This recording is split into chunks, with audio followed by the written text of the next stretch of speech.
여러분 안녕하세요. 행복을 읽어주는 인지심리학자 경기대학교 이국희 교수입니다. 오늘은 우울증을 연구하던 학자가 심리학자인데요. 우울증을 연구하는 심리학자가 왜 행복을 연구하게 되었는가, 이와 관련된 이야기를 들려드릴까 합니다. 우리 살다 보면 저 사람 왜 저래? 이런 말을 많이 듣기도 하고 많이 하기도 하죠. 또 우리가 할 때는 이제 주로 속으로 네, 이 질문은 그 사람의 어떤 정체를 묻는 다소 철학적인 질문이기도 하지만은 그 사람이 그런 행동을 한 원인을 추적한 다음에 그런 행동을 할 만한 어떤 상황을 예측하기 위한 과학적인 질문이기도 합니다. 그리고 사실 이 사람 왜 저래? 저 사람 왜 그래? 이 질문을 집중적으로 탐구하는 학문의 분야가 있죠. 그게 바로 제가 전공한 심리학이에요. 그리고 이 심리학은 더 정확하게 표현하면 심리과학이죠. 과학적인 연구 방법을 사용해서 인간의 마음과 행동을 탐구하는 심리과학. 그게 바로 저 사람 왜 저래? 이 질문을 탐구하는 학문 분야예요. 근데 이제 흥미로운 점은 저 사람 왜 저래? 라는 이런 심리학적인 질문이 약간 긍정적인 상황에서는 보통 잘 쓰이지 않죠. 지금 누가 일을 열심히 하고 있을 때 저 사람 왜 저래? 이렇게 하진 않습니다. 뭔가에 굉장히 집중하고 있고 성취를 보이고 있고 이때 쟤 왜 그래? 뭐 이렇게 하진 않아요. 그렇죠? 또 지금 누가 아주 건강하고 의사소통에도 문제가 없고 관계에도 갈등이 없어. 아주 그냥 편안한 상태야. 그때 쟤 왜 그래? 뭐 이렇진 않잖아요. 그렇죠? 그다음에 얼굴에 막 잔잔한 미소를 머금고 있고 새로운 환경에도 차분하게 적응을 잘하는데 우리가 이렇게 잘하고 있는 사람한테 저 사람 왜 그래? 라고 하진 않습니다. 반대로 부정적인 상황에서는 이제 이렇게 많이 쓰죠. 저 사람 왜 그래? 누가 무척 우울할 때, 또 갑자기 막 화를 낼 때, 누군가가 막 언어적으로 또 신체적으로 아주 물리적인 공격성을 막 드러낼 때, 또 누군가 갑자기 엄청 흥분해가지고 막 깔깔거리면서 웃다가 갑자기 막 우후후 막 이렇게 흐느끼면서 울 때, 이거 좀 무서워요. 이런 사람들 있으면 좀 무서워. 또 누군가가 허세가 되게 가득하고 실제로 뭐 이룬 것은 없어. 허세는 가득해. 야, 내가 누군지 알아? 뭐 이런 식이죠. 근데 이룬 건 없어. 또 누가 뭔가 막 중독됐을 때, 뭐 약물 중독자, 뭐 도박, 게임, 스마트폰 이렇게 중독된 사람을 볼 때, 때로는 어떤 이단, 사이비 종교 같은 거에 막 이렇게 중독된 이런 부정적인 측면을 볼 때 우리는 저 사람 왜 저러니? 저 사람 도대체 왜 그러는 걸까? 이런 질문을 합니다. 또 누가 어떤 범죄를 저질렀을 때 그것이 알고 싶어지죠. 그래서 사실 범죄 심리학이 대중들에게 관심을 받고 많이 막 관심을 가지고 사람들이 점점 그 범죄 심리학 연구 분야에서 종사하는 사람들이 늘어나는 거 아니겠어요? TV에도 자주 나오시고. 근데 이제 이렇게 이처럼 사람들은 뭔가 인간의 부정적인 측면, 마이너스적인 측면을 보았을 때 인간의 심리에 관심을 가지죠. 그리고 이렇게 부정적인 측면에 관심을 많이 가지는 인간의 편향이라는 게 사실 있어요. 그리고 이런 부정적인 측면에 관심을 가지는 인간의 편향을 부정편향, 영어로는 negativity bias 이렇게 부릅니다. 그리고 심리학에서 여러분들 편향이라는 말을 쓸 때 보통 세 가지 의미를 가진다는 것을 조금 이해하실 필요가 있는데요. 일단 첫 번째는 편향이라고 심리학에서 이름을 붙이면은 진화적으로 그런 성향이 발전했다는 거예요. 즉 태어날 때부터 선천적으로 우리 유전자에 탑재되어 있어요. 그러니까 부정편향도 마찬가지예요. 선천적으로 탑재되어 있는 능력이에요.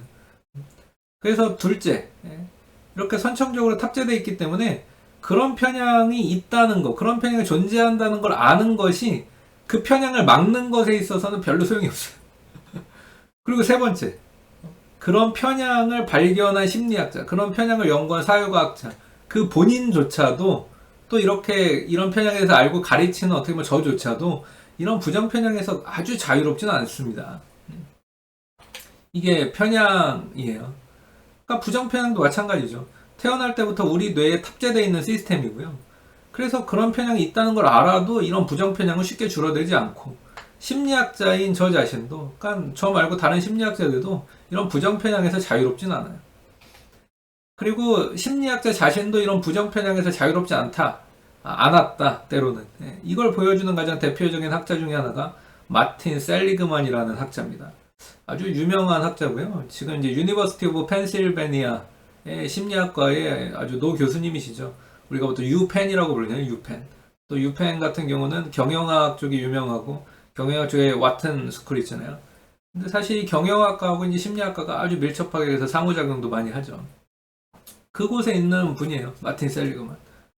그러니까 이 분 같은 경우를 제가 조금 이제 소개를 할 텐데, 현재 이분은 행복을 연구하고 있는 분이에요. 행복 연구소를 또 이렇게 세웠어요. 행복 연구소를 세워서 행복을 연구하고 있는데, 이분의 처음부터의 학습 주제가 행복은 아니었어요. 그러니까 이분도, 그러니까 인간이 부정적인 것에 더 주의를 기울인다는 것에서 자유롭지 않았던 거죠. 뭘 연구했었냐면, 이분은 원래 행복이 아니라 학습된 무기력 이런 걸 연구했던 분이거든요. 또는 우울증. 그러니까 인간의 이런 부정적인 측면에 대해서 연구를 했던 분이에요. 근데 지금은 행복을 연구하고 있죠. 근데 초창기에는 부정편향에서 벗어나지 못한 연구 주제를 잡았었어요. 자, 이 셀리그만 선생님이 했던 연구를 잠깐 이제 소개를 할 텐데, 분명 여러분들 어디선가 들어봤을 겁니다. 지금 보시는 그림처럼 박스가 두 개가 있고요. 각각의 박스에 이제 강아지, 개가 들어있어요. 그리고 이 박스 바닥에는 전기 충격이 오는 패널이 깔려 있습니다. 이 바닥이 전기 충격이 오는 그 패널이에요. 그 다음에 이 개들은 언제 전기 충격이 올지는 일단 몰라요. 그리고 이런 조건까지는 이제 두 박스가 동일합니다. 근데 한 가지 이제 다른 게 있어요. 뭐가 다르냐면 한 박스에는 천장에 나무 토막이 이렇게 걸려 있어요. 이렇게 천장에 그 나무 토막이 이렇게 내려와 있어요. 그 다음에 강아지가 점프 뛰면 그 나무 토막을 건드릴 수 있을 정도의 위치에 있습니다. 근데 이제 그 나무 토막은 사실 어떤 용도로 쓰이는 나무 토막이었냐면은 전기 충격을 멈출 수 있는 레버예요. 그러니까 바닥에 전기 충격이 막 왔을 때 그 레버를 건드리면은 전기 충격이 멈춥니다. 나무 토막이 있는 박스에 있는 그래서 개는 전기 충격이 올 때 그 나무 토막을 그 레버죠. 그러니까 레버를 탁 건드리면은 점프 뛰어서 전기 충격을 멈출 수 있어요. 근데 이제 지금 보시다시피 다른 박스에는 이 나무 토막이 없어요. 그래서 이 다른 나무 토막이 없는 박스에 있는 개는요. 전기 충격이 언제 올지도 일단 모르고 언제 끝날지도 모르고 자기가 통제할 수 있는 게 없어요. 그리고 이제 실제로 실험이 시작되죠. 그러니까 두 박스에 다 무작위적인 간격으로 동시에 전기 충격이 가해졌던 거고요. 차이는 뭐냐? 멈출 수 있는 레버가 있는지 없는지 그거예요. 그리고 전기 충격이 가해진 타이밍과 멈추는 시간은 일치했어요. 그럴 수밖에 없죠. 레버가 있는 방과 없는 방에 동시에 전기 충격이 가해지고 레버가 있는 방의 개가 이제 몇 번째 시행착오를 거치겠죠. 어떻게 하면 이 고통에서 벗어날 수 있을까 막 연구를 하다가 우연하게 레버를 딱 건드려 봤더니 전기 충격이 멈춰. 이런 걸 경험하고 나서는 이제 전기 충격이 올 때마다 레버를 건드리면 된다는 걸 알았을 거예요. 근데 옆방에 있는 개는 통제할 수가 없죠. 그러니까 레버가 있는 방에 있는 개가 전기 충격을 멈춰주기 전까지는 도대체 언제 끝날지 모르는 전기 충격을 계속 얻어맞고 있어야 되는 거예요. 그리고 이제 이 차이를 제외하고는 이제 두 박스가 다시 한번 말씀드린 대로 동일합니다. 그래서 이런 일들을 여러 번 이제 반복했어요. 전기 충격이 오면은 한쪽 방의 강아지는 이제 레버를 통해서 멈출 수 있고 다른 방의 강아지는 옆방에 있는 개가 레버를 쳐서 멈춰주기 전까지는 아무튼 전기 충격을 계속 받고 있어야 되는 이런 상황을 여러 번 반복한 거예요. 그 다음에 이 두 강아지들을 다른 박스로 이제 옮겼습니다. 그리고 이번에는 정말로 두 박스가 동일했어요. 박스는 벽을 통해서 두 구획으로 나뉘어져 있었던 거고요. 구획의 넓이도 똑같아요. 그리고 그 구획을 나누는 벽은 개가 마음만 먹으면 얼마든지 점프해서 넘어갈 수 있을 만큼 되게 낮은 벽이었어요. 근데 이제 역시 두 구획에 모두 다 전기 패널이 깔려져 있습니다. 언제든지 전기 충격이 올 수 있어요. 그리고 근데 다행인 것은 두 구획 모두에 동시에 전기 충격이 오진 않아요. 한 구획에 전기 충격이 오면은 벽 너머서에 있는 다른 구획에는 전기 충격이 오지 않죠. 이 말은 한 구획에 전기 충격이 올 때 다른 구획으로 이렇게 점프해서 넘어가기만 하면은 전기 충격을 쉽게 피할 수 있다는 그런 의미입니다. 자, 그리고 나서 이제 실험이 시작됐어요. 먼저 앞서서 레버가 달린 방, 점프해서 그 레버를 치면은 전기 충격을 스스로 멈출 수 있었던 그 방에 있었던 그 개부터 살펴볼게요. 이 개는 예상대로 행동했습니다. 한 구획에 있다가 그 구획의 바닥에서 전기 충격이 오면은 다른 구획으로 훌쩍 뛰어넘어가 가지고요. 쉽게 전기 충격을 피했어요. 그런데 레버가 없던 방에 있던 개는요. 뭔가 다른 모습을 보이기 시작했죠. 이 개는요. 자기 자신이 할 수 있는 것이 아무것도 없다는 것을 마치 깨달은 것처럼 자포자기했어요. 한 구역에 전기 충격이 오자마자 뛰어넘어갈 생각이나 어떻게 피할 생각을 한 게 아니고 그냥 웅크리고 앉아서 그 전기 충격을 막 그냥 받는 모습을 보였습니다. 고통스러워하면서도 그냥 그 전기 충격을 계속 얻어맞고 있는 거예요. 뭔가 굉장히 무기력한 모습을 보였죠. 그리고 셀리그만은 이 발견을 나중에 이제 인간을 대상으로, 물론 인간에게 전기 충격을 주고 그런 방식으로 한 건 아니었지만은 약간 다른 방식으로 우리 사람도 이렇게 어떤 일에 자기가 통제할 수 있는 일이 아무것도 없다는 걸 여러 번 경험하면 이렇게 무기력증에 빠진다는 비슷한 연구 결과를 얻습니다. 그리고 이러한 연구 결과를 통해서 셀리그만이 얻은 결론은 아주 명확했죠. 인간과 동물은 통제할 수 없는 고통과 실패를 아주 지속적으로 경험하면 무기력에 빠지고 우울증을 경험한다는 거예요. 그리고 여기에 대해서 이름을 붙이기를 Learned Helplessness, 학습된 무기력 이렇게 불렀습니다. 이런 부정편향이 있는 인간들은 이 연구를 보고 되게 아주 환호했죠. 우울증의 원인을 밝혀낸 거잖아요. 이런 우울증의 원인을 밝혀내는 것에 대해서 굉장히 만족했어요. 우울한 사람들을 보고 저 사람 왜 저래? 이렇게 질문을 던졌더니 이 마틴 셀리그만이라는 훌륭한 학자가 그거는 학습된 무기력 때문이야? 이렇게 질문에 답해 준 거잖아요.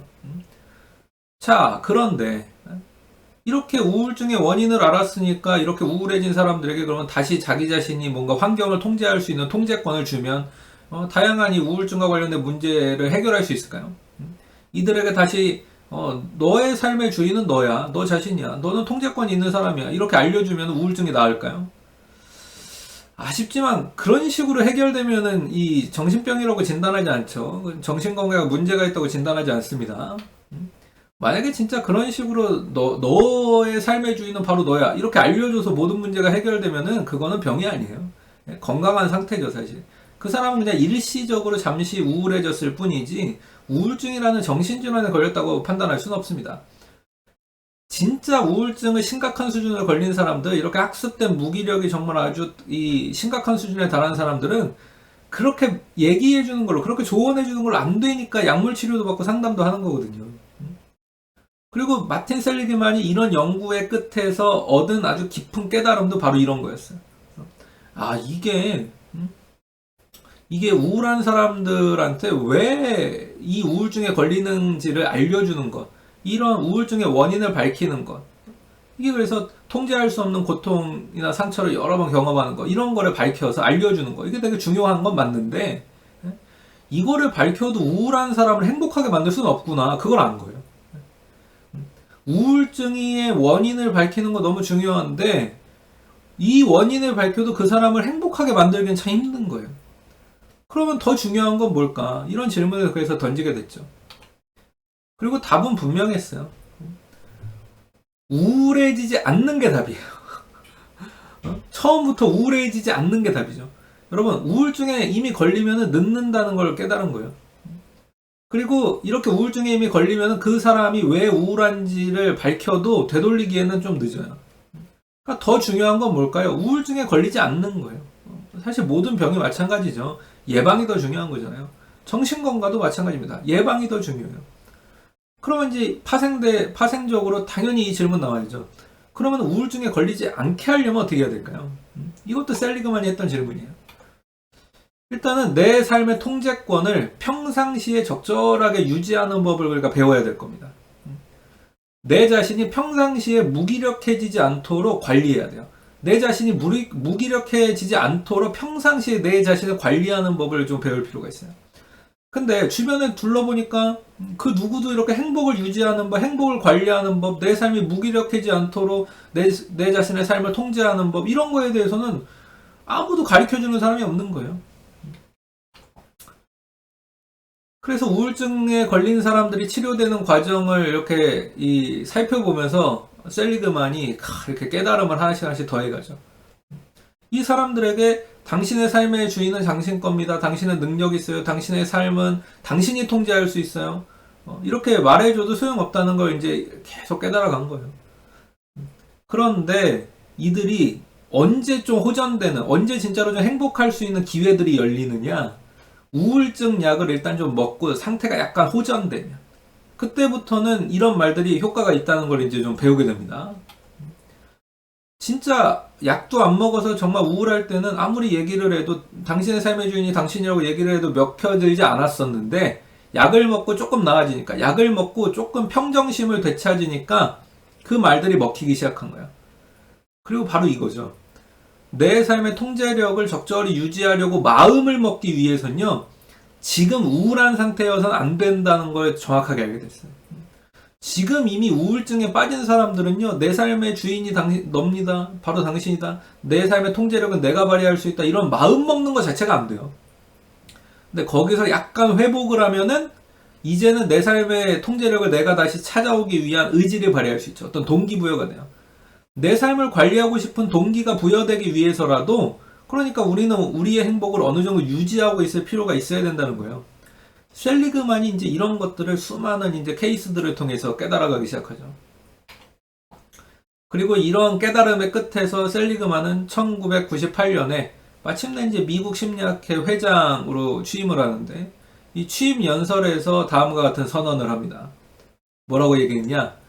그동안의 심리학은 인간의 부정적인 측면에만 주의를 기울이는 부정심리학이었습니다. 네거티브 사이컬러지였어요. 그러나 인간의 부정적 측면에 주목한다고 해서 부정적 측면이 없어지는 것은 아닙니다. 이게 깨달음이죠. 긍정적인 측면에서 배우고 긍정적인 습관을 익히는 것에 관심을 가질 때, 바로 이럴 때 그리고 이런 것들을 통해서 실제로 행복해질 때 부정적인 측면이 제거됩니다. 그리고 여기가 중요한데, 찬물이 나오는 수도꼭지와 더운 물이 나오는 수도꼭지가 있는데, 찬물이 나오는 수도꼭지를 잠근다고 해서 더운 물이 나오는 건 아니잖아요. 더운 물이 나오는 수도꼭지를 틀어야, 그러니까 찬물은 잠그고 더운 물을 틀어야 더운 물이 나옵니다. 그래서 이제부터 우리 심리학은 관점을 전환해야 됩니다. 이 얘기를 한 거죠. 그리고 앞으로 우리가 해야 될 것은 긍정 심리학입니다. 네거티브 사이컬러지가 아니라 포지티브 사이컬러지입니다. 이런 얘기를 합니다. 그리고 바로 이때가 심리학이 그래서 불행의 과학, 부정의 과학에서 행복의 과학, 사이컬러지컬 사이언스가 아주 해피니스 사이언스로 바뀌는 원년이 됐던 거죠. 네, 여러분, 오늘은 이렇게 어떻게 우울증을 연구하던 학자가 행복을 연구하게 됐는가, 마틴 셀리그만의 얘기를 좀 해봤고요. 네, 지금까지 행복을 읽어주는 인지심리학자 이국희 교수였습니다. 마치겠습니다. 감사합니다.